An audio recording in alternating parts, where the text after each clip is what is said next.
Саламатсыздар ма? Сіздермен бірге 2026 жылдан бастап жеке табыс салығын есептеуді қарастыратын боламыз. Ең біріншіден сіздерге 2025-26 жылдарға салыстырмалы түрде еңбекақыны, яғни есептей отырып, ұсталатын, яғни ұсталымдарды есептейміз. Бұл жерде педагог сарапшы біліктілік санаты бар, балабақшаның тәрбиешісі 1-0 жүктемемен жұмыс жасайды, 12 жылдан астам еңбек өтілі бар, және де қалалық жерде жұмыс жасайтын педагог.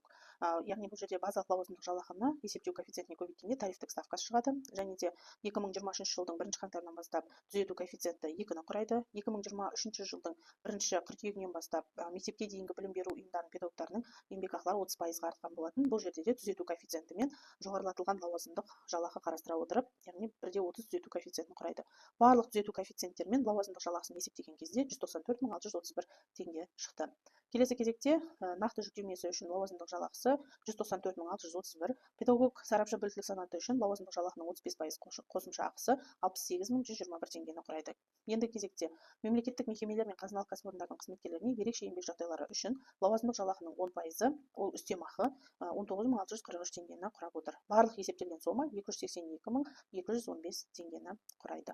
Келесі кезекте, яғни ұсталатын сомалар. Бұл жерде салыстырмалы түрде 2025-26 жылдарда міндетті зейнетақы жарнасы ол 10% мөлшерде. Келесі кезекте медициналық сақтандыру жарнасы 2% мөлшерді құрайды.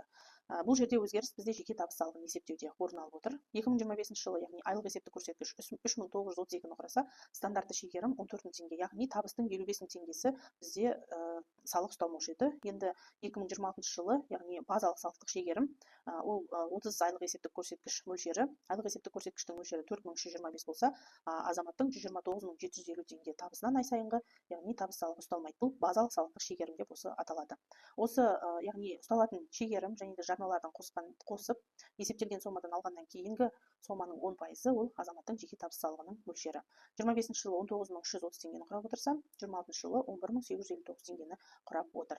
Келесі кезекте кәсіподақ жарнасы ол 1% мөлшерде құрайды. Барлық ұсталатын сомалар 25 жылы 56.018 болса, 26 жылы 48.548 теңге. Қолға алатын сома 25 жылы 226.197 теңге болса, 26 жылы 233.667 теңге. Яғни 7.470 теңгеге, яғни азамат көбірек еңбекақы алатын болады. Назар қойып тыңдағандарыңызға рахмет.